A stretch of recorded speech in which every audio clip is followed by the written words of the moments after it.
And we're live. Welcome to, okay, technical difficulties.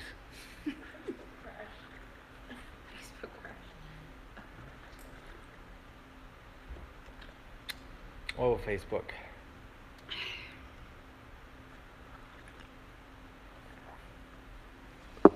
You good?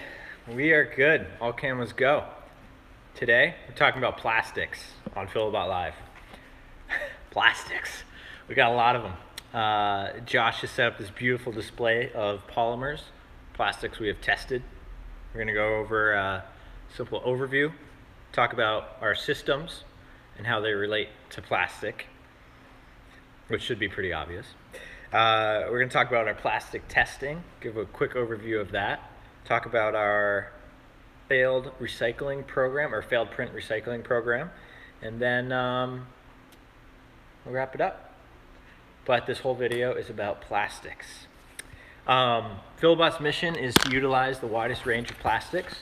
So whether you're somebody, a college, a school, and an individual who wants to recycle, or if you're a commercial customer who's looking to utilize plastic you already have, our mission is to create that hardware and allow you to utilize the widest range of plastics.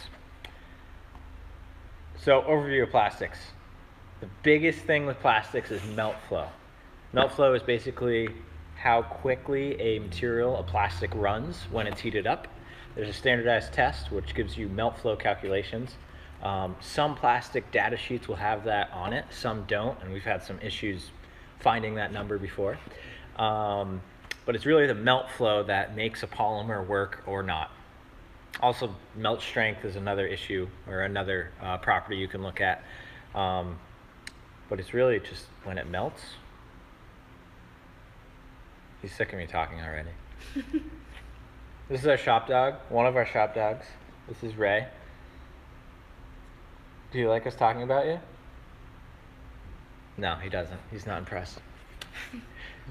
Okay, back to melt flow.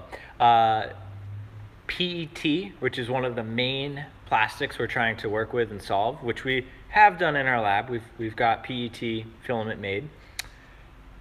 It has a very high melt flow. Oh yeah, the skull. When Kevin shows up, I was hoping you would talk about that. P.E.T has a very high melt flow. What happens is the producers of soda bottles want to make a lot of bottles quickly. So the material is is it viscous? Flows very easily into the mold, and that's how they get their high output with P.E.T. Other grades like ABS, PEEK, HDPE tend to have lower melt flows, and those lower melt flows are basically how thick the plastic is when it melts. So our systems, we have a few different systems right now. We have the Filabot original, we have the Filabot EX2, we have our new Filabot EX6, the new system we released last week, which we love. The Filabot original has a wood screw in it, basically, which is just a wood auger bit that we run in reverse. We cut it and machine it to length, and we run in reverse, and that's what pushes the plastic forward and creates the pressure. The Filabot original works with lower melt flow plastics. We don't have specific numbers on this, but that's something we're looking into. And it's those lower end, lower melt flow polymers that work in the original. We step up to the EX2, and the EX2 has two added features to it. One, it has that custom feed screw, which I think we've talked about in a previous video, we showed it. And it also has the speed control.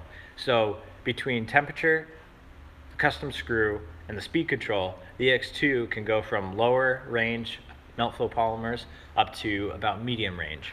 I think it's 10 melt flow index. 10 to 12 melt flow index on the EX2, that's the max. And then we have the EX6. Now the EX6 is really special. Josh loves it, right? Yep.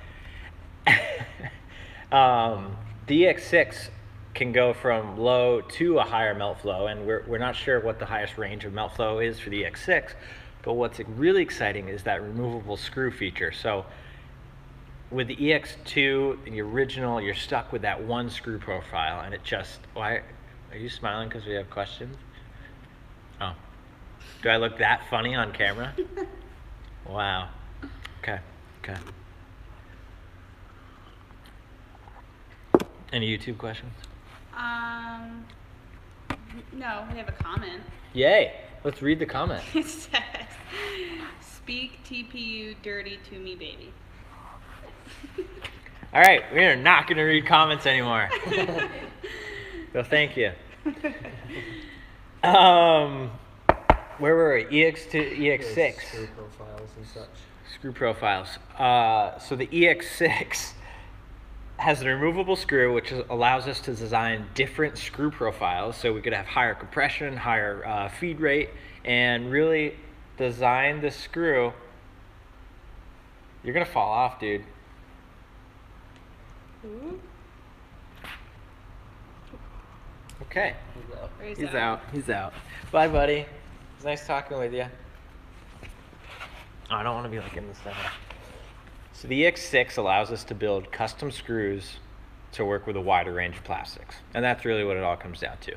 The more plastics our systems can extrude, the more that you can utilize plastics.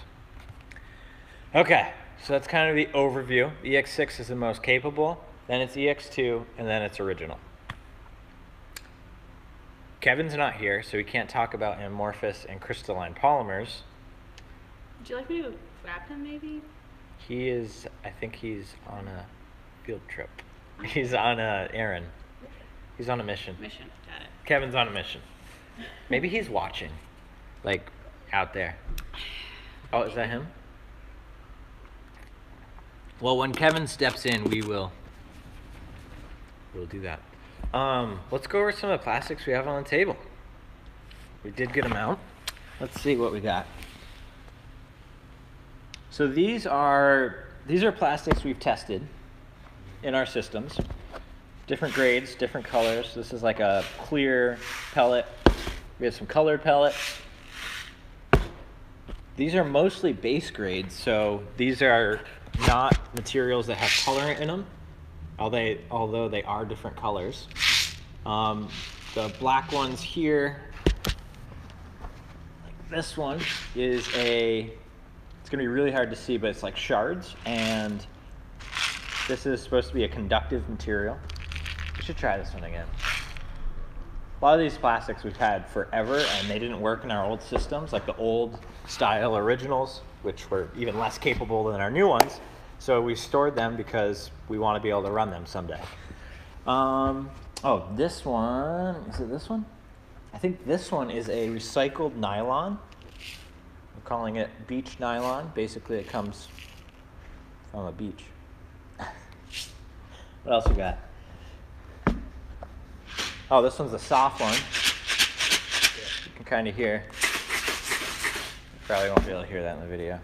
So TPEs, TPUs, a lot of materials. This is probably less than half of the materials we've tested.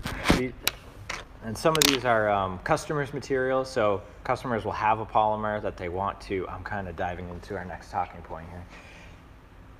Ray, don't knock over the camera. Ray, come here. All right, another technical. He's like, he doesn't know what he's doing. Oh. Clueless. He's got one eye. He can't really see. Okay, back to this.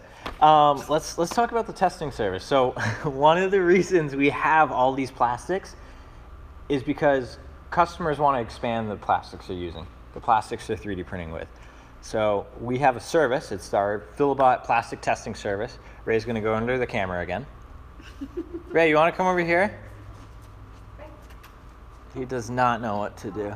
No. This way. Ray, come on. Okay. All right. He's being weird. He's all right. We have a Filabot plastic testing service, which customers will send in polymers like this, polymers that are in these jars, and we'll run it through our systems. He's gonna get mad. He doesn't even. Oh. Customers will. I've like said this 3 times. You know, people watching this must be getting so annoyed. I apologize. So we test plastics on our 3 levels of systems. the original, EX2, EX6. Customers can select either pellet form. So if you have pellets and you want to see if it turns into filament, you can send those in. Or if you have a solid chunk of something, so it could be a car bumper, could be what have we ground up? It's a lot of failed prints and some wax chunks. Some big wax chunks. Yep. We've done we did the string. Yep. Recently. Tried some twine. But that was fun, right? You two cut the twine. Mm-hmm. So we had this twine that came in for testing, and we didn't want to put it through our grinder. We were afraid it was going to get in all the bearings and all the grooves and not be able to get it out. So we cut it up with scissors. Unfortunately, that didn't work too well. No, it was just too light. I had feed issues. If it were pellet form, it would have worked, but bummer. Yeah. So how would you pelletize something like that? I mean, really, the best way I could think of is to melt it down into almost a pie dish. You're good. And well, almost lost the camera. Almost. And then send it through the grinder as a solid chunk.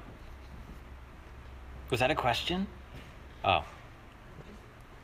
Yeah. Love it. Love it. What are some other... Oh, we have denim from Levi that we ground up, which we're still trying to figure out how to get that into filament. Obviously, denim does not melt because it's not made of plastic. So we're thinking we're going to get that into very fine powder shavings and then be able to infuse that into filament and create some weird plastic combination. I'm not sure how that's going to go. Yep. I imagine it'd be kind of like the lightwood, so it's Right. it's Squishy. wax or plastic. Right. So it's not gonna feel like denim, just like the lightwood doesn't feel like a block of wood. Right. So it has some interesting properties. You always need a plastic as a binder or some sort of, it could be wax. It needs to have some sort of like, is it glue? To hold all the additives together. Kevin's back. Doing a live video thing? Yes, we are doing a live video thing. Oh, yeah. Yep. Dictate. Cool. Actually, do you want to talk about your skull? Oh, Crystalline sure. and amorphous? Can anybody even see it? Probably not.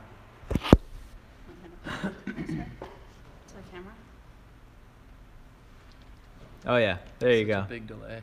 It is. Is it on there? Yes. Great. Beautiful. Okay. So that's kind of a semi-compound of PETG and PET. PETG is an amorphous polymer, and PET is semi-crystalline. We don't really know much about this compound that we made because it's kind of like an experimental deal, but what you can see in it anyway is, excuse me, dog. We could put an image on the title page. Okay. What you can see in it anyway is, you know that PET is clear, like PET water bottles and stuff. This actually is probably PET. Well, the Plastic, the bottle. Yeah, this is PET. PET. So, you know it's clear, like water bottles, but if you heat it up, and you may have seen this if you throw water bottles in a fire or something, I hope you don't see it turns that. opaque. I do it all the time. It turns opaque, and that's because it's semi-crystalline. And what happens is, when it heats up, the long polymer chains rearrange themselves into like a crystal, basically. And what you'll have is Like all the long, stringy molecules. chains. Yeah. So polymer molecules are these long chains of hydrocarbons, and in a semi-crystalline polymer, some of the parts of the chains will like align themselves in lines and well, crystalline structure, and some of them won't, so it'll be semi-crystalline. But what happens when PETG and other polymers do that, or PET does that, it turns opaque. So that's its semi-crystalline form, and here the clear parts are its amorphous form. And to change that, you have to cool it. So when you melt it, it's clear, If you cool it quickly, it doesn't have time to crystallize, so it stays amorphous. Right.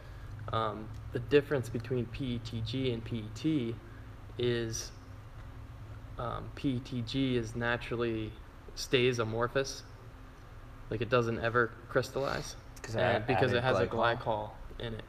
I'm not a chemist, but I know that's why it does it. Neither am I. So we found that when we mix PETG with PET, it changes the rate of crystallization of the polymer. So what happened was, while this was printing, the top stayed hot enough for long enough that it crystallized.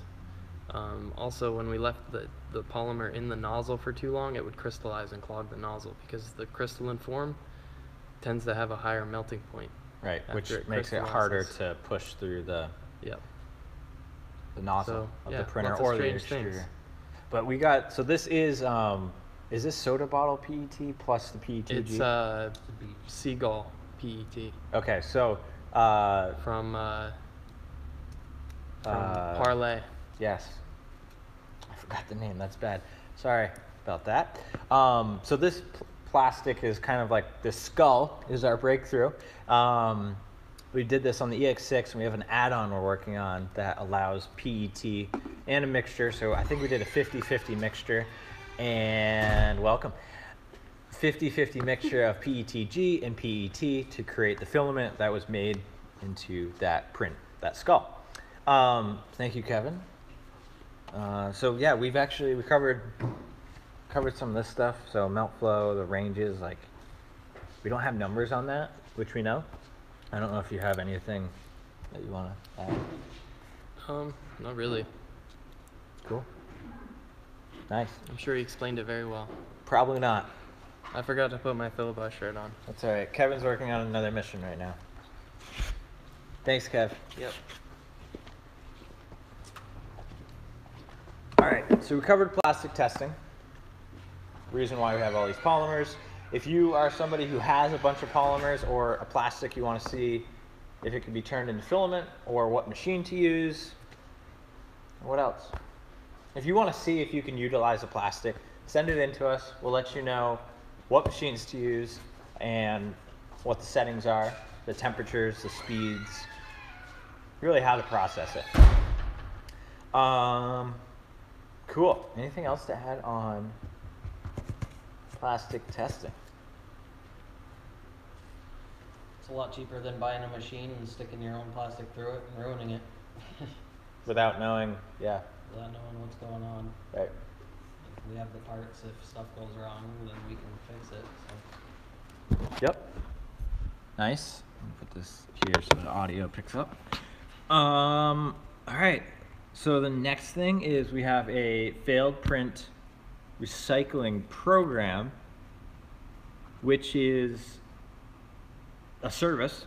Is it a service? No. All right, it's a program.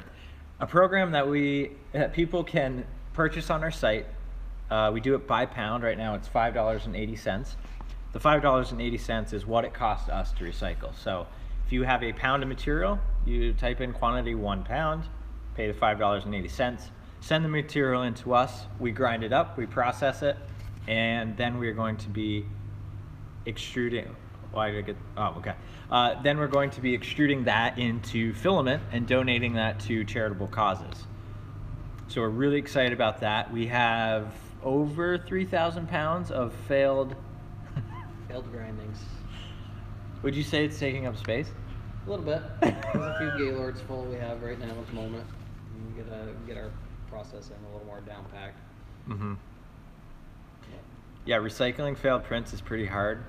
It's very dirty stuff, and if you send dirty filament through a printer, you're just gonna clog it. It's not gonna print. So. Right. You got the Kapton, you got blue painter's tape, you have glue. Yeah. You gotta make sure it's clean. If you're doing it at a smaller scale, it's a lot easier. But we take in 200 to 300 pounds of failed prints a month.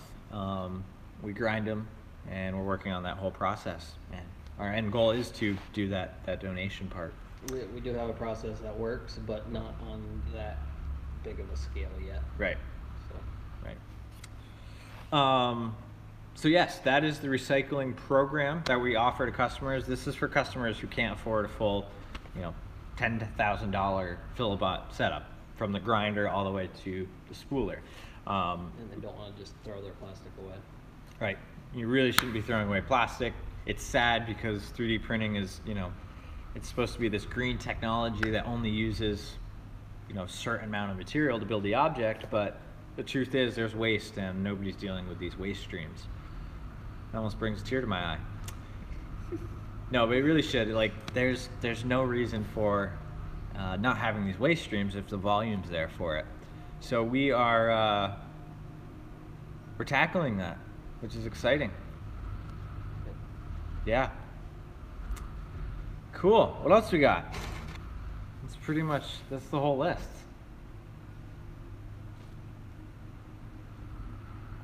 Any other appropriate comments? Don't just start reading them.